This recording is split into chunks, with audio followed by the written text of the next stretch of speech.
It was an ordinary Tuesday morning when John found himself walking along the busy streets of downtown. The sun had just risen, and the city was already bustling with activity. People hurried past him, lost in their own worlds, some with coffee cups in hand, others with their heads buried in their phones. John had been here countless times before, but today felt different. Maybe it was the crispness in the air, or maybe it was the sense that something was about to change in his life. He couldn't quite put his finger on it, but he had the strange feeling that the world was about to take a turn. John had been homeless for nearly 5 years now. His life had taken a downward spiral after a series of poor decisions and unfortunate events, and he found himself on the streets with no real direction. He often wandered the same few blocks, watching the lives of others pass by as he did his best to survive.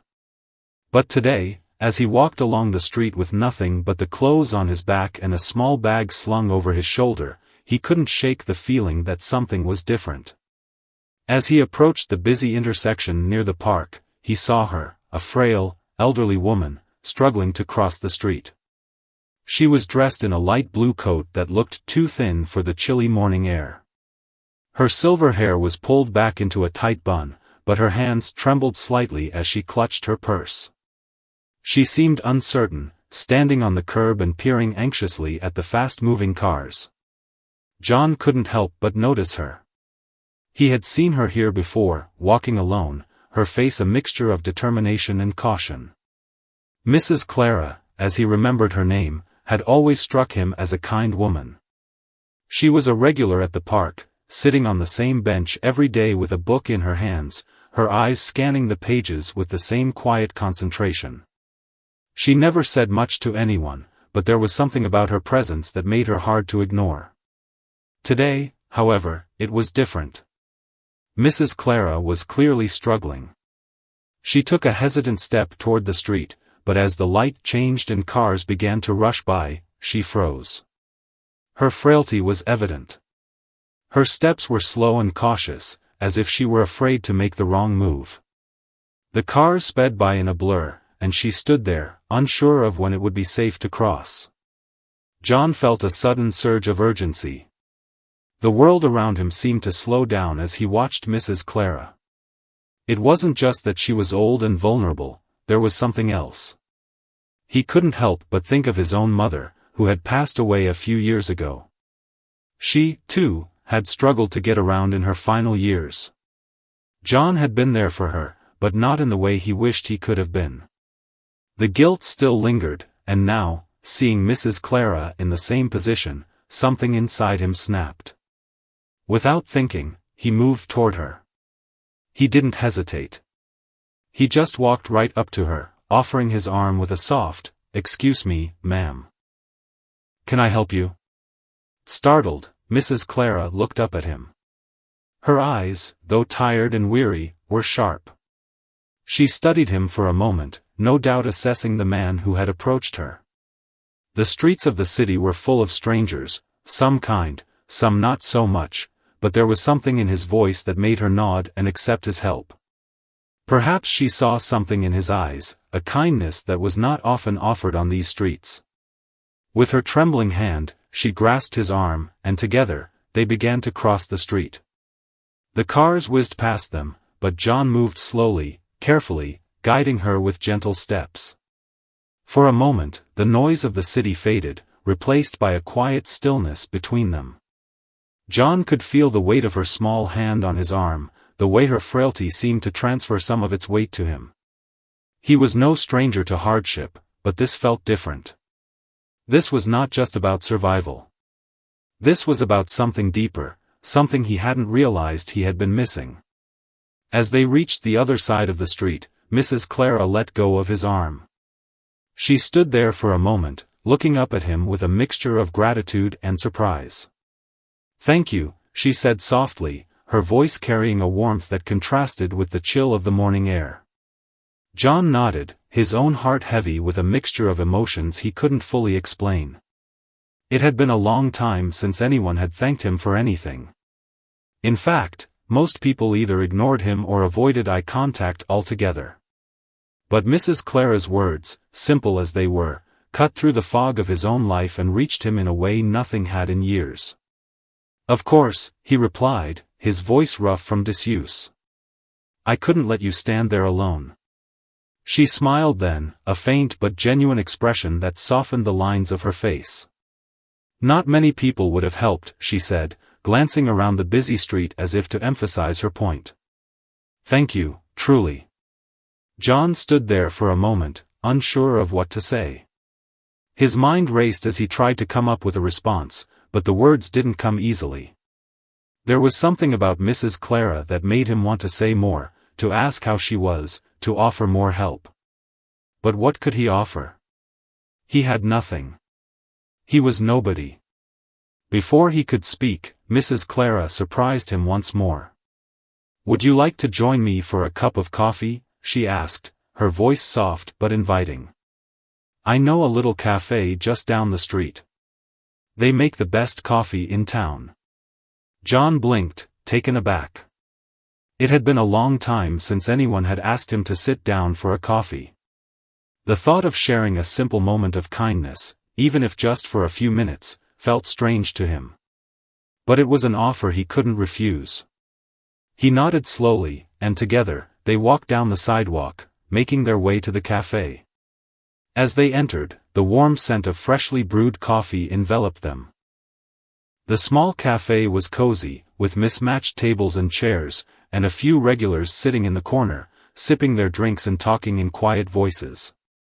Mrs. Clara led John to a small table by the window and sat down across from him. She ordered 2 coffees, her voice calm and steady, as if nothing unusual had just occurred. John sat down, still processing the events of the morning. He couldn't remember the last time someone had been this kind to him. It was almost surreal, the way Mrs. Clara seemed completely at ease despite everything, the age, the struggles, the uncertainty. "So, tell me about yourself, John," Mrs. Clara said, as the server placed 2 steaming cups of coffee in front of them. "You've done a good thing today. Most people wouldn't have stopped to help. What's your story?" John was taken aback by her question. Most people didn't ask about his life. Most didn't care to know. But there was something different about Mrs. Clara. She wasn't asking out of pity or curiosity, she was asking because she genuinely wanted to know. She wanted to connect. For a moment, he hesitated, unsure of how to explain himself. But as he looked into her kind eyes, he found himself opening up. He told her about his past, his mistakes, the way his life had unraveled. He spoke of his family, of the choices that had led him here, to this place where he was now just a man who wandered the streets, lost and alone. Mrs. Clara listened intently, her eyes never leaving his face. She didn't judge. She didn't interrupt. She simply listened. And for the first time in years, John felt heard. Truly heard. The conversation continued, flowing naturally as they shared stories about their lives, their hopes, and their dreams. There was an ease between them that felt almost comforting. The world outside seemed to fade away, replaced by the warmth of the cafe and the connection they had just made. As they sipped their coffee, John couldn't help but feel a strange sense of hope. For the first time in a long time, he wasn't just a homeless man on the streets, he was a person. And Mrs. Clara had made him feel like one. Little did he know, this simple act of kindness was about to change everything. The next few days passed in a blur for John. He woke up each morning to the familiar sounds of the city, sirens, car engines, and the distant hum of traffic, but somehow, everything felt different. There was a strange sense of calm in his chest, a feeling he hadn't experienced in years. It was as if the small act of kindness he'd shown to Mrs. Clara had shifted something deep within him. The guilt that had haunted him for so long, the ache in his chest from his past mistakes, seemed a little less heavy. For the first time in a long time, he felt a glimmer of hope, a feeling he had almost forgotten existed. John's daily routine had always been the same. He wandered the streets, trying to make a few dollars by offering his services as a street performer or by asking for spare change. He often found himself at the same corner, near the park where he had met Mrs. Clara, hoping that someone would take pity on him. But for the first time since he had fallen on hard times, he didn't feel the need to focus solely on survival. There was a part of him that wanted something more, something he hadn't known he was missing: connection. That Saturday morning, after another restless night on the cold pavement, John found himself once again walking toward the park. The sun was just starting to rise, casting a soft glow over the city streets. As he walked, he couldn't help but think of Mrs. Clara. Their conversation in the cafe had been an unexpected gift.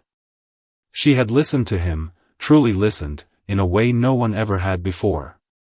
And it wasn't just that she had been kind to him, it was that she had made him feel like he wasn't invisible. Like he mattered. He remembered her words, "What's your story, John?" It had been such a simple question, yet it had struck him to his core. It had been so long since anyone had cared enough to ask about his life. Most people looked at him and saw only a homeless man, a failure, someone who didn't deserve their time or attention. But Mrs. Clara had seen something else. She had seen him as a person. As John walked toward the park, he found himself hoping to see her again. He didn't know why, but he felt an inexplicable pull to her. Maybe it was the way she had treated him, or maybe it was just the fact that she had made him feel like he wasn't completely lost. Whatever the reason, he found himself walking the same route he had taken the day they met, hoping to catch a glimpse of her sitting on her usual bench. As he approached the park, he saw her. Mrs. Clara was sitting on the same bench, a book in her hands, just as she always did. The only difference was that today, there was something about her that seemed different too. She wasn't just reading, she was looking around, as if she were waiting for something, or someone. John's heart skipped a beat as he approached her. He didn't know what had come over him, but he felt compelled to talk to her again. Maybe it was the longing for the connection they had shared over coffee, or maybe it was the sense of responsibility he felt after their brief conversation. Either way, he found himself standing before her. "Hello, Mrs. Clara," he said softly, his voice slightly hesitant. She looked up from her book, a small, surprised smile forming on her lips when she saw him. "John. I didn't expect to see you today. What a pleasant surprise." "I couldn't help but come by," he said, his voice growing more confident. "I've been thinking a lot about our conversation. And about everything." She nodded, as if she understood. "Well, I'm glad you did. It's always nice to see a familiar face."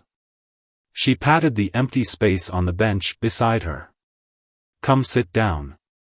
I was just enjoying a bit of quiet time, but I'd love to talk more if you'd like." John hesitated for a moment, then sat beside her. The park was peaceful, the only sound the distant chirping of birds and the occasional rustle of leaves in the wind. The weight of the city seemed to fade as they sat together, and for the first time in a long time, John felt like he was exactly where he needed to be. They sat in silence for a few moments before Mrs. Clara spoke again. "You said you've been thinking a lot about our conversation. What's been on your mind?" John let out a deep breath. He had been thinking about it a lot, more than he realized. "I guess. I just realized how much I've been holding on to. Not just my past, but all the mistakes I've made. I've been running from them for so long, trying to bury them so I don't have to deal with them. And it's just... I don't know, it's exhausting." Mrs. Clara nodded, her expression thoughtful. "We all have a past, John. And it's natural to want to escape from the pain. But running from it doesn't change it. It's a part of who we are, whether we like it or not. The important thing is to learn from it, to make peace with it. Only then can we move forward." John felt a lump form in his throat. "I don't know if I can do that. Some of the things I've done. I don't think I can ever forgive myself." Mrs. Clara's eyes softened. "Forgiveness isn't just about what others do to us. It's also about what we do to ourselves. You're carrying a heavy load, John. You don't have to do it alone. John looked at her, a mixture of gratitude and confusion swirling inside him. But I don't know how to change. I don't know where to start. You've already started, she said gently. By being here. By opening up. That's the hardest part. The rest will come with time. For a moment, they sat in silence again, the weight of her words settling over him like a blanket. It wasn't easy to let go of the past, to confront the mistakes that had shaped his life, but for the first time in years, he felt like there might be a way forward. I've been thinking about it a lot, John said, breaking the silence. About what you said, about moving forward. And I think I want to try. I don't know how, but I want to. I want to do better, for myself and for others. Mrs. Clara smiled, her eyes twinkling with a wisdom that only came with age. I think that's a wonderful start, John. And I'll be here to support you, every step of the way. That moment, sitting on the park bench with Mrs. Clara, was the beginning of something John hadn't expected. It was the beginning of change. It wasn't going to be easy, and there would be setbacks along the way, but for the first time in years, John felt a sense of purpose that wasn't about survival. It was about living. Living with intention, with kindness, and with the belief that things could get better. As they sat there, the sun rising higher in the sky, John couldn't help but feel a strange sense of peace. It wasn't the kind of peace that came from being comfortable or complacent. It was the kind of peace that came from knowing that, no matter what had happened in the past, there was always a chance to start again. And this time, he wasn't alone. With Mrs. Clara's words echoing in his mind, John stood up, ready to take the first step on a new path, one that, for once, didn't feel so uncertain. The days following that conversation in the park felt like a whirlwind of change for John. It wasn't as if the weight of his past had disappeared overnight, but there was a shift, something that allowed him to breathe easier, to wake up with a little less dread in his chest.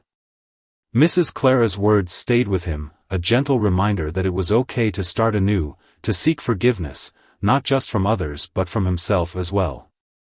Over the next few weeks, he found himself returning to the park more often, not just to sit with Mrs. Clara but also to sit with his own thoughts.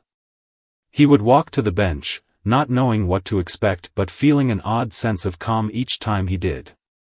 He began to reflect on the kind of person he had been before life had knocked him down, before he had made choices that led him to this point. The memories were both painful and liberating, as if revisiting his past with clarity for the first time in years. One morning, as John walked to the park, he noticed something different. There were more people out and about, families walking their dogs, joggers passing by, children playing in the distance. The park felt alive, buzzing with energy. It was strange to him how life continued on so effortlessly, as if the world had no idea about the struggles he faced, no idea about the man who had once been full of dreams but now was just a figure on the street corner. But as he reached the familiar bench, he saw Mrs. Clara sitting there, her book resting on her lap, her gaze turned toward the sky. Her presence was like an anchor, grounding him in the present moment, and for the first time, John didn't feel so out of place. "Good morning, Mrs. Clara," John greeted her, his voice steady, more confident than it had been in a long time.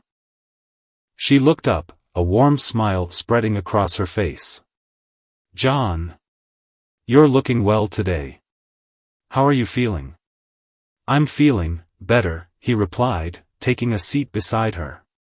"Like I'm starting to understand things more. I'm trying to move forward." She nodded knowingly, her eyes crinkling at the corners as she smiled. "That's the first step, John. And sometimes, that's the hardest one. But it sounds like you're doing well." They sat in comfortable silence for a while, watching the world go by. John thought about all the times he had passed through this very park, rushing from one place to the next, lost in his own head. Now, he had learned to slow down, to appreciate the small moments, the fleeting connections, and the feeling of just being present. But as the minutes ticked by, an unsettling thought crept into John's mind. He had been making progress, yes. He had started to feel a little lighter, but there was still the matter of the past. The mistakes. The decisions he couldn't take back. The shame he carried with him like a constant weight on his shoulders. He wasn't sure how to let go of those things, how to make peace with them. Mrs. Clara seemed to sense the shift in his mood. She placed her hand on his, a comforting gesture that made him feel both seen and cared for. "Tell me, John," she began, her voice soft but steady, "what's holding you back from moving forward?" John took a deep breath, the words catching in his throat. I think it's the things I've done. The people I've hurt. I've made choices that I regret, and no matter how much I try to move on, it's like I can't escape those memories." Mrs. Clara squeezed his hand gently, her eyes filled with understanding. "The past has a way of sticking with us, doesn't it? But that doesn't mean it defines us forever. What's important is that you recognize your mistakes. That you acknowledge them. But you also have to remember that you are not your mistakes. You are the person who chooses to move forward despite them." John nodded, the weight of her words sinking in. It was difficult to let go of the guilt, to allow himself the grace to move on, but she was right. His past didn't have to dictate his future. It was up to him to take the reins, to make choices that would lead him down a different path. "I've been trying," John said quietly. "But it's hard. I've spent so many years just surviving. I didn't know how to live any other way." "You've been doing your best with what you had," Mrs. Clara said. "But now, you have a chance to choose something different. It might not be easy, but the fact that you're here, that you're trying, well, that speaks volumes." John let out a long breath, feeling a sense of relief he hadn't expected. Talking to Mrs. Clara was like peeling away the layers of himself that he had buried so deep, confronting parts of his past that had stayed hidden for far too long. But each conversation, each step he took toward healing, felt like a victory. Later that day, as John wandered the streets, he found himself reflecting on the deeper layers of his past. His early years had been filled with promise, full of hope and ambition. He had dreams, big ones, but somewhere along the way, those dreams had been crushed by choices, by situations out of his control, and by the destructive path he had chosen. The need to survive had overshadowed everything else. But now, sitting with Mrs. Clara, he realized that perhaps survival wasn't enough anymore. Maybe it was time to live, truly live, to find a purpose beyond the struggle. As the days passed, John continued to return to the park, each visit bringing him a little closer to the man he hoped to become. He began to volunteer at a local shelter, not for the money, but for the sense of connection it gave him. He spent time with the other homeless men and women, listening to their stories, sharing his own. For the first time in a long time, he felt like he was part of something, a community, a family, even if it was unconventional. He wasn't just a homeless man anymore. He was a person with a story, someone who had been through hardship but still had the will to keep going. But the true test came one rainy afternoon, when John found himself at the park, as he often did. Mrs. Clara was sitting on the bench, as usual, but this time, there was a look of worry on her face. She wasn't reading her book, wasn't gazing up at the sky. She was just sitting there, her hands clasped tightly together. John approached her slowly, his concern growing. "Mrs. Clara? Are you okay?" She looked up at him, her expression soft but troubled. "Oh, John, I'm afraid I've received some bad news," she said, her voice trembling slightly. "I've been diagnosed with cancer. The doctors don't know how much time I have left." John felt a wave of shock wash over him, his heart pounding in his chest. Mrs. Clara, the woman who had been so kind to him, so full of wisdom and light, how could this happen to her? She smiled faintly, trying to mask the fear in her eyes. "I'm not afraid of dying, John. I've lived a good life. But I do have some regrets. John sat down beside her, his mind racing. What kind of regrets? I regret not having more time to make a difference, to help others like you, she said softly. But I'm not giving up. I won't go quietly. John's mind was a whirlwind of thoughts and emotions. He had just started to understand what it meant to live again, to have a purpose. And now, the woman who had helped him find that sense of purpose was facing the very thing he feared most, the end of her story. For the first time in a long while, John felt a deep sense of sadness, not for himself, but for her. Mrs. Clara had been the catalyst for his change, and now it seemed that time was running out. But as he looked at her, he realized something profound. If he had learned anything from her, it was that life wasn't about how much time you had, it was about how you used the time you were given. I'm not going to let you face this alone, John said, his voice firm. You've shown me what it means to live, to move forward. Now, it's my turn to be there for you. And so, as the days turned into weeks, John found himself not just caring for himself but for Mrs. Clara too. He accompanied her to doctor's appointments, helped her with errands, and stayed by her side when the fear seemed too overwhelming. The kindness she had shown him in the past was now being returned tenfold.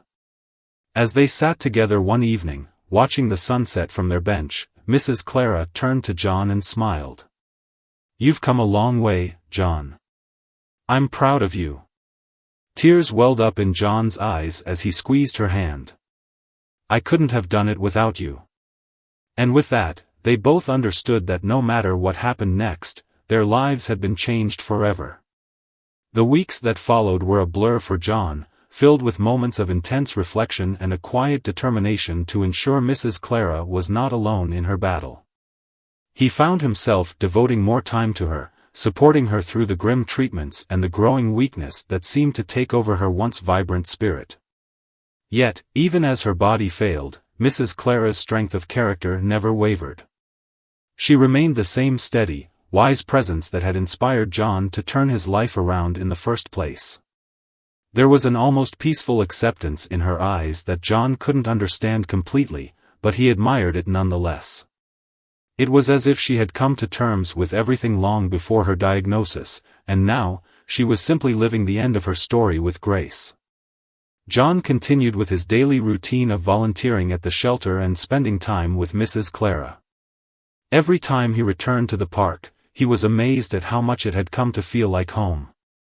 It wasn't just the physical space that provided comfort, it was the people.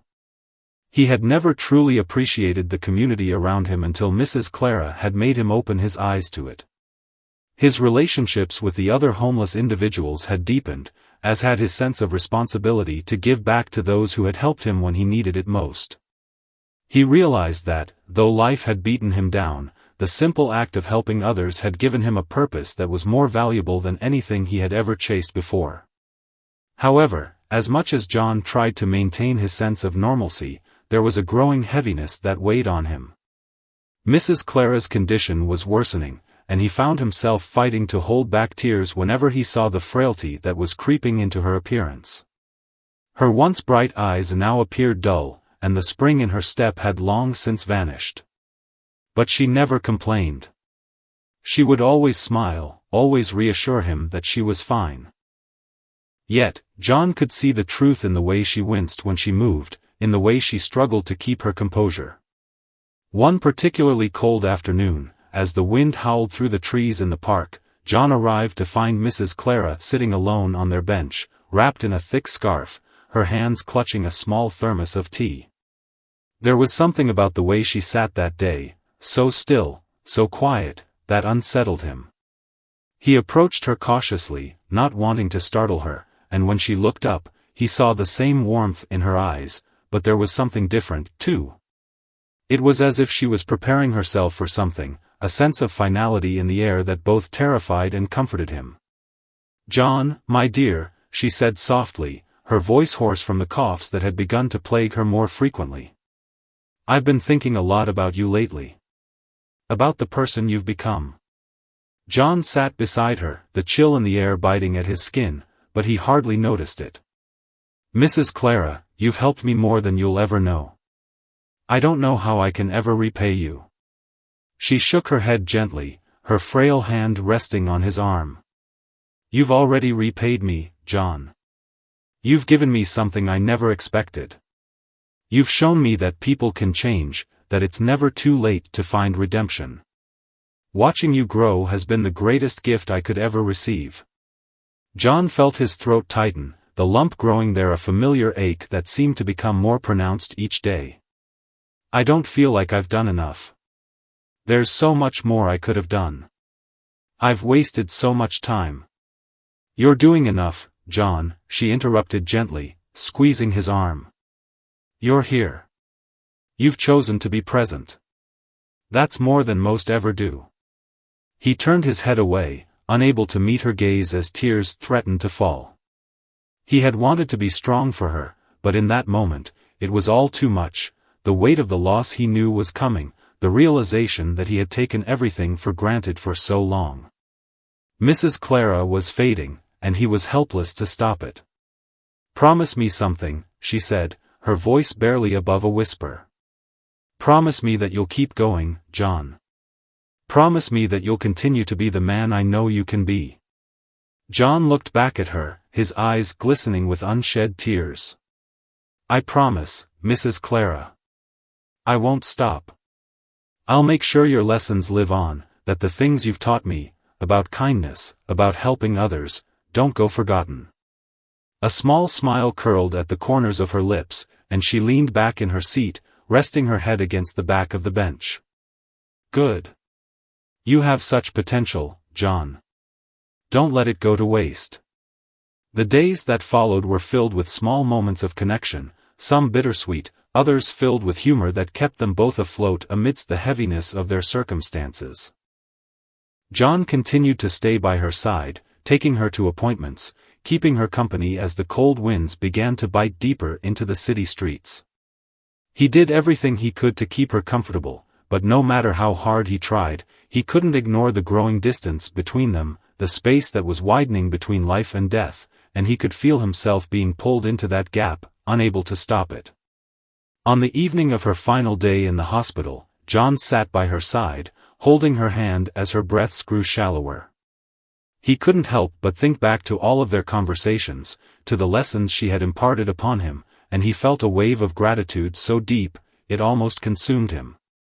He had been broken, discarded by society, but she had been the one to see the spark in him when no one else did. She had believed in him, when he didn't even believe in himself. Now, as her life began to slip away, all he could think was how he wished he could have done more, been more, for her. But before she passed, she looked up at him, her eyes tired but clear. She smiled softly, the same peaceful expression he had come to recognize over the past few months. "Remember what I told you, John," she whispered. "It's not about how much time you have. It's about what you do with it." And then, with that final, fleeting smile, she was gone. John sat there for hours, just holding her hand, trying to absorb the full weight of everything that had just happened. He felt a deep, gnawing emptiness that would take time to heal. He had lost someone who had become a second mother to him, someone who had guided him through the darkness. But, at the same time, he knew she was right, time was fleeting, and it was what he did with it that mattered. As the funeral passed and life continued on in its relentless march, John found himself once again walking to the park. The bench where they had spent so many quiet afternoons together now felt like a place of both solace and grief. But there was something else there now, something new, an understanding. Mrs. Clara had given him more than he could ever express, not just in the lessons she had taught him but in the way she had lived her own life. Now, it was his turn to take up her mantle, to carry her message into the world. He sat down on the bench, the place now feeling like a sacred space, a space where his life had changed. He took a deep breath, looking around at the park that had become his second home. There was no turning back now. The work he had started was just beginning, and he wouldn't stop. Not for Mrs. Clara. Not for the people who needed him. And not for himself. In that moment, John understood that while death may have taken Mrs. Clara from him, the lessons she had imparted would live on in everything he did. He had found his purpose. And that, he realized, was worth everything. The days after Mrs. Clara's passing seemed to blur together for John, a steady procession of quiet reflection and moments of action. He had promised her that he would live up to her expectations, that he would be the man she had seen potential in all those months ago. But it wasn't as simple as just making a promise. The weight of her words had settled deep within him, and he knew he couldn't take them lightly. He had changed, yes, but that change needed to continue. It had to mean something more than just surviving day to day. He had to carry the lessons of compassion, kindness, and second chances into the world, just as she had done for him. At first, John wasn't sure how to begin. It felt like an impossible task to fill the shoes that Mrs. Clara had left behind, but as he sat in the park, staring at the bench where they had spent so many hours together, it hit him, he had already started. The park itself had become a symbol of her influence on his life. He had started to view it not as a place of isolation and despair, but as a space for transformation, a place where people, regardless of their background or status, could come together to share their stories, their struggles, and their hopes.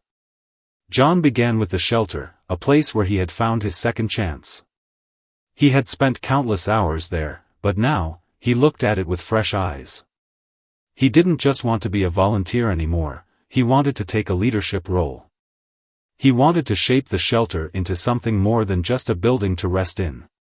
He wanted to create an environment where people could heal, learn, and eventually, leave with a renewed sense of purpose, just as he had. He reached out to the shelter's management, offering his ideas for restructuring their programs. It wasn't easy, but with his understanding of the struggles that those in need faced, his ideas were welcomed with open arms. The first step was simple: start with the basics. Ensure that the people who came through their doors not only had a roof over their heads and food in their stomachs but also the tools they needed to rebuild their lives. They needed job training, counseling, and support. They needed a sense of hope. John was careful not to make the mistake of pushing too hard too soon. He understood that change took time and patience. But as weeks turned into months, he began to see results. The shelter became a place where people felt welcomed, respected, and empowered. He watched as individuals began to take ownership of their own lives, just as he had taken ownership of his. People who had once given up on themselves now saw a glimmer of possibility. And for the first time in years, John felt like he was part of something bigger than himself. But his mission didn't stop there. John had always been a man of action, and he couldn't ignore the growing need for more public awareness about homelessness in the city. He began to speak out, sharing his story with anyone who would listen. He spoke at local community centers, schools, and even churches. He talked about the struggles of homelessness, the isolation, the constant fight for survival, and the stigma that people in his situation faced. He also spoke about the power of redemption and second chances, about how someone could change the course of their life with a little help, compassion, and belief from others. He was amazed at the response. People who had never given much thought to homelessness before now began to see the issue in a new light. Donations to the shelter increased, and more volunteers signed up. People started to reach out, offering resources, time, and expertise. John found himself at the forefront of a movement, not just in his community, but in his city. The ripple effect of Mrs. Clara's teachings had started to spread, and it was bigger than he had ever imagined. Still, despite all the progress, there were days when John struggled with the weight of the work. He would be lying if he said the grief over losing Mrs. Clara didn't sometimes creep back into his heart. There were nights when he couldn't sleep, when memories of her voice, her kindness, and her unwavering belief in him seemed just out of reach. But even in those moments of doubt, he kept going. He kept pushing forward because he knew that the only way to honor her memory was to live the lessons she had taught him every single day. As time passed, John's reputation as a community leader began to grow. The city's media took an interest in his story. Local news outlets ran pieces on his work with the homeless, highlighting the success of the shelter's new programs and the positive impact they were having on the community. John became a local hero, a symbol of hope and redemption. People saw him as someone who had overcome unimaginable odds and was now dedicating his life to helping others do the same. But with the newfound recognition came new challenges. John found himself balancing his responsibilities at the shelter, his advocacy work, and the ever-growing demands of the community. It wasn't easy, and there were moments when he felt overwhelmed by the sheer weight of it all. But he never lost sight of the goal: to make a difference, to create a space where people didn't just survive but thrived. One afternoon, as John sat at the park, his thoughts turning to the future, he was approached by a young man. The man looked vaguely familiar, and after a moment, John realized who he was. He was one of the first individuals he had helped at the shelter, a young man named Sam who had arrived there broken, just as John had once been. But Sam had turned his life around. He had gotten a job, moved into his own apartment, and started taking college classes. He was now working part-time at the shelter, giving back to the community that had helped him find his way. "John," Sam said, a huge grin on his face. "I just wanted to thank you. I don't think I'd be where I am today if it weren't for you." John stood up, feeling a surge of pride. "You did all the hard work, Sam. I just showed you the way." The young man shook his head. "No, you showed me that it was possible. You showed me that I could do it." As they spoke, a group of former shelter residents gathered nearby, all of them smiling and chatting. They were like a family now, united by their shared experiences and the hope that John had given them. It was a moment of full-circle realization for John. The people he had helped had become the ones helping others. Mrs. Clara's dream, the one she had passed on to him, was coming to life right before his eyes. The ripple effect of his work was spreading, and he had become more than just a man with a mission. He had become a catalyst for change.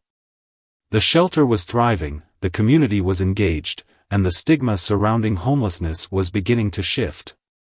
People were no longer just seeing homeless individuals as statistics, they were seeing them as human beings with potential, people who could contribute to society if given the right opportunities. But even with all of his success, John knew that there was still more work to be done. The fight was far from over. He still saw too many people on the streets, too many families without homes, too many individuals who had given up hope. He knew that the work he had started was only the beginning. His mission had become a lifelong journey, one that would continue to grow and evolve. As John looked out over the park, a sense of peace washed over him. The struggle had been long, and the road ahead was still uncertain, but he had found his purpose. He had found his calling. And he had found a way to honor Mrs. Clara's memory by living her legacy every single day. He stood up from the bench, a determined smile on his face. The work was far from over, but for the first time in a long time, John felt confident. He had made it through the hardest part, and now, he was ready for whatever came next. He would continue to build the community that Mrs. Clara had dreamed of, one person at a time. And in doing so, he would change the world. John stood in the small office of the shelter, the walls lined with posters showcasing success stories of former residents. Some were now employees of the shelter, others had gone on to pursue their dreams, but all of them had one thing in common: they had been given a second chance. As he looked around, a sense of pride settled in his chest. This place had become a symbol of hope, not just for those who came through the doors, but for the community at large. It was the legacy he had worked so hard to build, and it was still growing. But there were days when John couldn't shake the feeling that something was missing. Despite the progress, despite the success, there was always a voice in the back of his mind that questioned whether he was doing enough. His work had changed lives, yes, but he still saw the shadows of people on the streets, the ones who hadn't found their way yet, the ones who were slipping through the cracks. It was a harsh reminder that the work he had started was far from complete. One evening, as he made his way home after another long day, John took a detour through the city streets. The sunset cast a warm golden glow on the buildings, but the sight of a man sleeping on a bench under the dim streetlight pulled at his heart. It was an all too familiar image, one that he had seen too many times in his life. He had come a long way, but the city still had far too many people like this man, forgotten and overlooked. His mind raced as he walked past, his steps slowing. The city had made great strides in addressing homelessness, but John knew there was still so much work left to do. His passion had been reignited. He had to do more. He wasn't sure what that more looked like yet, but he knew he couldn't just walk away.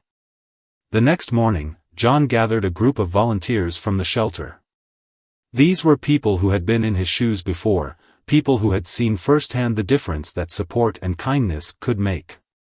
They had become his family, his team, and together, they had transformed the shelter from a basic stopover for the homeless into a thriving community hub. But now, John felt that they were ready for the next step, expanding their reach beyond the walls of the shelter.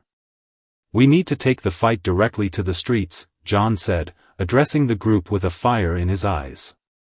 "We can't wait for people to come to us anymore. We have to meet them where they are, offer them help before they even think about asking for it." The group nodded, their faces reflecting the same determination that John felt deep in his bones. It wasn't going to be easy. They would need resources, more funding, more volunteers, and, above all, the support of the community. But if there was one thing they had learned from their work at the shelter, it was that change didn't happen without action. The next few weeks were a whirlwind of planning and organizing. John and his team set up mobile outreach units, vans stocked with food, clothing, and essential supplies, that would travel to areas where homelessness was most prevalent. They also partnered with local businesses, asking for donations and offering volunteer opportunities. The goal was simple: provide immediate relief to those who needed it most and connect them to the resources they could use to get back on their feet. But the road to success was not without its obstacles. One of the biggest challenges they faced was the stigma surrounding homelessness. Even with all the progress the shelter had made, there were still people who viewed homelessness as something that only affected others, something that was easy to ignore as long as it didn't interfere with their daily lives. Convincing people to get involved, to see homelessness not as a problem for the government or other organizations to solve, but as a community issue, was harder than John had anticipated. "Why should I help?" one local shop owner had asked during a meeting. "They've made their choices. It's not my problem." John had heard this kind of rhetoric before, but it still stung. He had always believed that the heart of any community lay in its willingness to support one another, and that meant understanding that no one ever truly chooses to be homeless. The circumstances that led to homelessness were complex: job loss, mental health struggles, addiction, family breakdowns, and they weren't things that could be solved by simply turning away. "Because," John said, leaning forward, his voice steady but firm, "we all have a part to play in creating a community where people don't just survive, they thrive. If we can make one small difference, it could be the difference between someone living on the streets or finding their way back home." Slowly but surely, his words began to sink in. More businesses started to donate food, clothing, and even money to the cause. People from all walks of life joined the volunteer teams, giving up their time to help those in need. John had begun to build a movement, one that transcended the shelter and became something much bigger, something that had the potential to change the entire city. One day, as John and his team were setting up their mobile unit near a downtown park, they encountered a young woman named Lisa. She was sitting on a bench, her eyes distant, her clothes tattered. She looked lost, both physically and emotionally. John approached her gently, not wanting to startle her, but he could see the pain in her eyes. "Hi, I'm John," he said softly. "We're here to help. Is there anything you need?" Lisa looked up at him, a flicker of surprise crossing her face. She hesitated, then nodded. I don't know. I don't even know where to begin." John offered her a warm smile. "You don't have to know right now. We're here for you. Take your time. When you're ready, we'll help you take the next step." As he spoke with Lisa, John could see the walls slowly coming down. She wasn't ready to make any big decisions yet, but he could tell that his presence had made a difference. She didn't feel alone anymore. And for John, that was what mattered most. It wasn't just about finding a roof for someone or getting them off the streets. It was about restoring their dignity, showing them that they mattered, and giving them the chance to rebuild their lives when they were ready.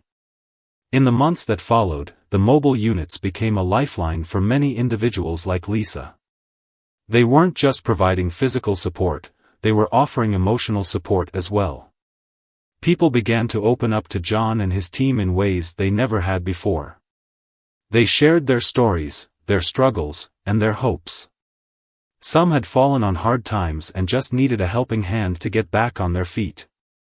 Others had been trapped in cycles of addiction or abuse for years. But no matter the circumstances, they all had one thing in common: they wanted change. John's efforts continued to grow, and soon, the city started to take notice. What had once been a small initiative to help the homeless was now a model for other cities. John was invited to speak at conferences, to share his story and the lessons he had learned. He was approached by policymakers who wanted to know how they could replicate his success on a larger scale. But despite all the accolades, John remained grounded. He knew that the work was far from over. The problems of homelessness were too vast, too complex, to be solved by any one person or organization. But he was determined to continue fighting, to continue doing whatever he could to make the world a better place for those who had been forgotten. As he stood on the stage at a conference one evening, speaking to a room full of people about the importance of community and compassion, John couldn't help but think of Mrs. Clara. She had been the one to teach him that every small action mattered, that change didn't happen overnight, and that the road to redemption was long but worth it. He could still hear her voice in his mind, telling him that he was capable of greatness, that he had the power to change lives. And as he looked out at the audience, he realized that her message was still alive in everything he did. It wasn't just about the shelter or the mobile units or the speeches, it was about the people, the individuals he had helped, the ones who had found hope again because someone cared. It was about the ripple effect of kindness that spread through the city, one person at a time. John knew there would be more challenges ahead. There would be setbacks and obstacles, times when the weight of it all seemed unbearable. But as long as he had the memory of Mrs. Clara's belief in him, as long as he had the strength to keep pushing forward, he knew he could face whatever came his way. For John, the journey had come full circle. From the darkness of his past to the light of his present, he had found his purpose. And as he continued to work for a better future, he knew that the impact he was making would ripple out far beyond what he could see. Every life he touched, every person he helped, would carry that light forward, just as he had carried it for Mrs. Clara. And in the end, that was all he could ask for.